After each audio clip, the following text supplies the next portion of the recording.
ஓம் Saravanabhava channel வாயிலாக உங்களை சந்திப்பதில் பெருமகிழ்ச்சி அடைகிறேன். இன்றைய பதிவு 2025 ஆகஸ்ட் மாத ராசி பலன்கள். நிறைய பேருக்கு சந்தேகம், ராசியை வைத்து பலனை கேட்பதா இல்லை லக்னத்தை வச்சு அப்படிங்கிறது. அப்போ ராசி என்பது உங்களுடைய மனதின் அடிப்படையாக கிடைக்கக்கூடிய பலன்கள். லக்னம் என்பது உங்களுடைய உயிர் ஆத்மார்த்தமாக கிடைக்கக்கூடிய பலன்கள். இரண்டையும் இணைத்து பார்த்தால் ஒரு தெளிவான புரிதல் நிச்சயமாக உங்களுக்கு கிடைக்கும். முதலில் இந்த மாதத்தினுடைய கிரக நிலைகளை பார்க்கலாம். இந்த ஆகஸ்ட் மாதத்தில் சுக்கிரனும் குருவும் இணைந்து மிதுன மனையில் வீட்டிருக்காங்க. இதில் சுக்கிர பகவான் இந்த ஆகஸ்ட் மாதம் 21ஆம் தேதி கடக மனைக்கு பெயர்ச்சியாகிறார். புதன் பகவான் கடகத்தில் வக்ர நிலையில் இருக்கார் அல்லவா. இந்த ஆகஸ்ட் மாதம் 11ஆம் தேதி வக்ர நிவர்த்தி அடைகிறது. அதே போல ஆகஸ்ட் 30ஆம் தேதி சிம்ம மனைக்கு பயிற்சியாகிறார் இந்த புதன் பகவான்.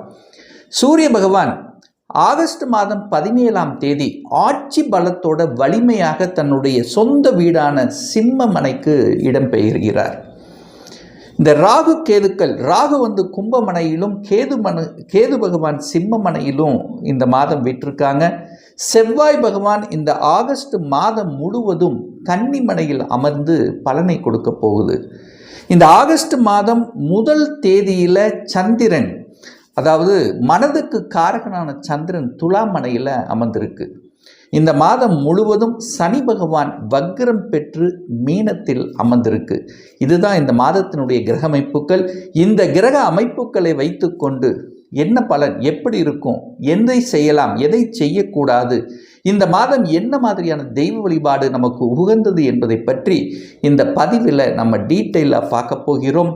அதற்கு முன்னால் நம்முடைய சேனலை நீங்கள் ஃபர்ஸ்ட் டைம் பார்ப்பவர்கள் என்றால் மறக்காம சப்ஸ்கிரைப் பண்ணிக்கிங்க. துலாம் ராசி அன்பர்களே, ஆகஸ்ட் மாதம் என்ன பலன், எப்படி இருக்கும்?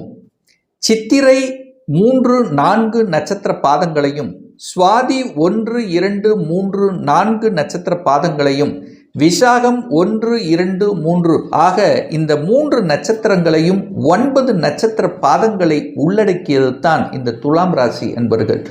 பொதுவாக இந்த துலாம் ராசி அன்பர்கள் பார்த்தீங்கன்னா தராசுவை போல சரிசமமாக நேர்மையாக இருக்கணும் அப்படின்னு நினைக்கக்கூடிய மனிதர்கள் தான் இந்த துலாம் ராசி அன்பர்கள். அதாவது நேர்மைக்கு முக்கியத்துவம் கொடுப்பீர்கள். அது யாராக இருந்தாலும் சரி. வியாபாரத்துக்கு, அதாவது வியாபாரத்தில் ஒரு அணுகுமுறை என்பது வித்தியாசமாக இருக்கும். எந்த இடத்தில் எதை பேசணுமோ அதை கச்சிதமாக பேசக்கூடிய தன்மை கொண்டவர்கள் இந்த துலாம் ராசி அன்பர்கள். அதே சமயத்தில் பார்த்தீங்கன்னா கலைத்துறையில் இம்பார்ட்டன்ஸ் அதிகமாக இருக்கும். பணம் சார்ந்த விஷயத்தில் கரெக்டாக இருப்பாங்க. பணம் என்பது ஏதாவது ஒரு ரூபத்தில் இவங்களுக்கு வந்து கொண்டே இருக்கும். இந்த வீடு, வண்டி, வாகனம் சார்ந்த விஷயங்கள் அனுகூலத்தை கொடுக்கக்கூடிய அமைப்புங்கிறது இருக்குது.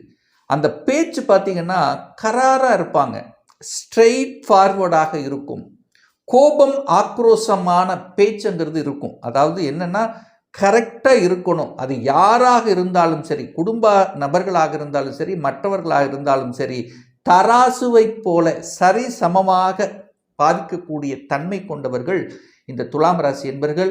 அத்தகைய தன்மை கொண்ட இந்த துலாம் ராசி என்பர்களுக்கு இந்த ஆகஸ்ட் மாதம் பார்த்தீங்கன்னா கரெக்டாக உங்கள் ராசிநாதன் 9ஆம் இடமான பாக்கியஸ்தானத்தில் இருக்கிறது ஒரு கூடுதல் சிறப்பு.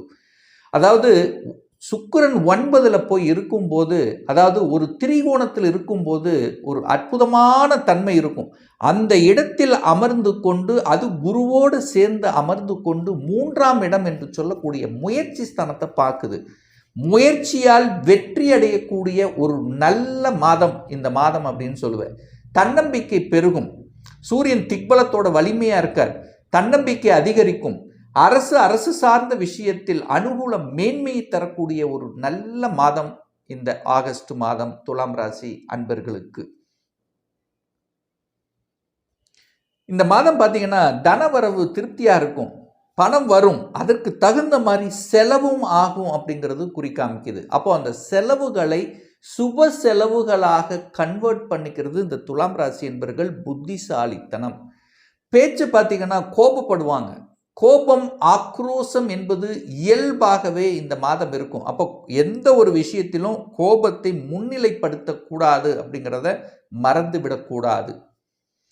தனம் நன்றாக இருக்க போகிறது, பொருளாதாரம் வரும். ஆனால் என்ன, சுப செலவுகள், வீட்டுக்கு தேவையான பொருள்கள் இதெல்லாம் வாங்குறதுக்கு ஒரு உத்தமமான ஒரு காலகட்டமாக அமையும். வாக்கை மட்டும் கரெக்டாக இருக்கணும். எந்த இடத்துல பிரயோகிக்கணுமோ அதை மட்டும் கரெக்டாக பேசிட்டு இருக்கிறது நல்லது.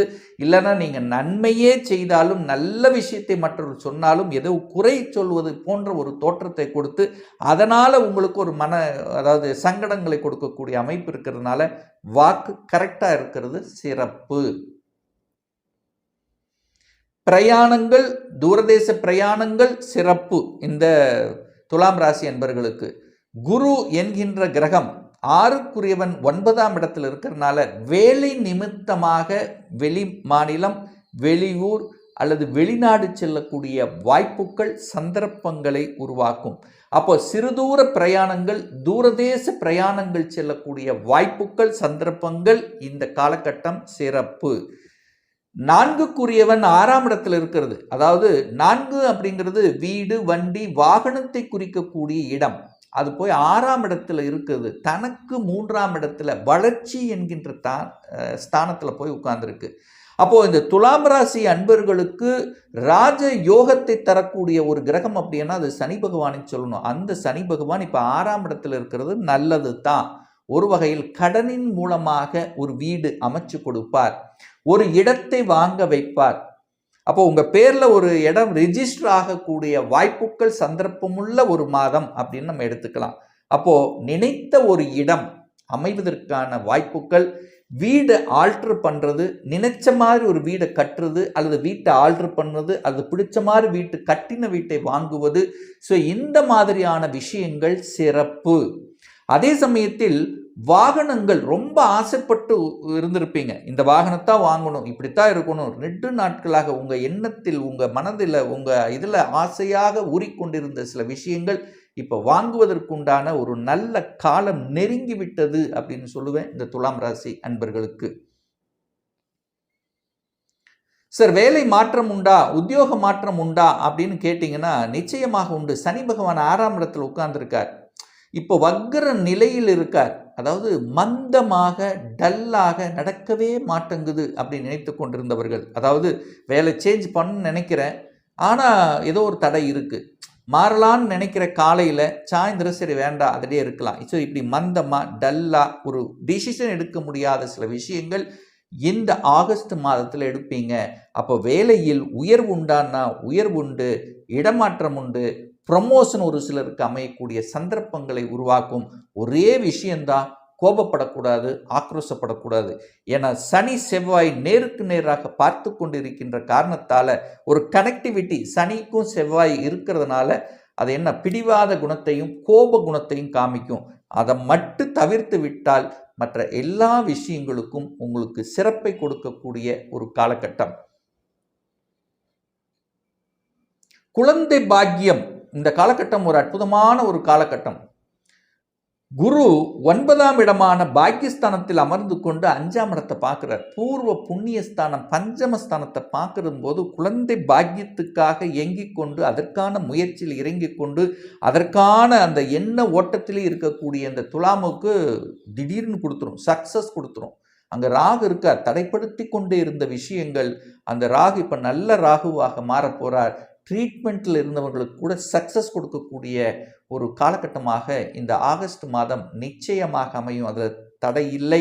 அப்போ குழந்தைகள் வெளிநாடு, வெளிமாநிலம், அந்நிய தேசத்துக்கு சென்று வரக்கூடிய பாக்கியம் உண்டு. ஏன்னா 5ஆம் இடம் என்ற குழந்தை ஸ்தானத்தில் ராகு உட்கார்ந்துருக்கார், ஒரு பாம்பு கிரகம் உட்கார்ந்துருக்கு. அப்போ குழந்தைகள் நகரக்கூடிய, உங்கள் சொந்த ஊரை விட்டு நகரக்கூடிய அமைப்பு உள்ள ஒரு மாதம் இந்த ஆகஸ்ட் மாதம். இந்த 7க்குரியவன் போய் 12ல் மறைஞ்சிருக்கார். அதாவது திருமண ஸ்தானத்தின் அதிபதியாக இருக்கக்கூடிய செவ்வாய் பகவான் 12ல் போய் மறைஞ்சிருக்கார். அப்போது மறைஞ்சு இருந்து தடைகளை கொடுத்து ஒரு மாதிரி ஃபிக்ஸ் ஆகிற மாதிரி இருக்குது. ஆனால் கொஞ்சம் தடை இருக்குது.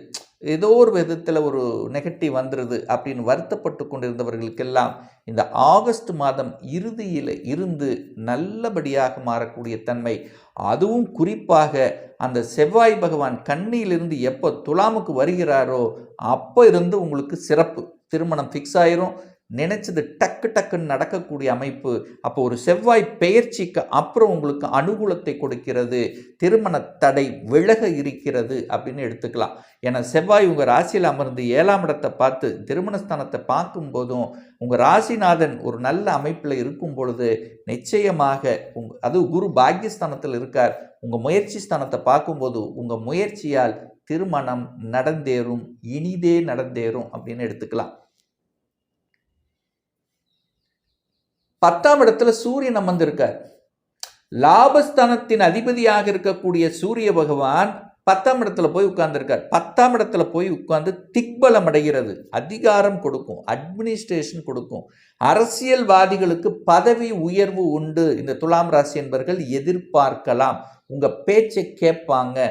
சூரியன் சம்பந்தப்பட்ட அரசு சம்பந்தப்பட்ட ஏதாவது காரியங்கள் தடைகள் இருந்ததுன்னா இந்த மாதம் எடுத்து செஞ்சீங்கன்னா வெற்றி அடையக்கூடிய தன்மை.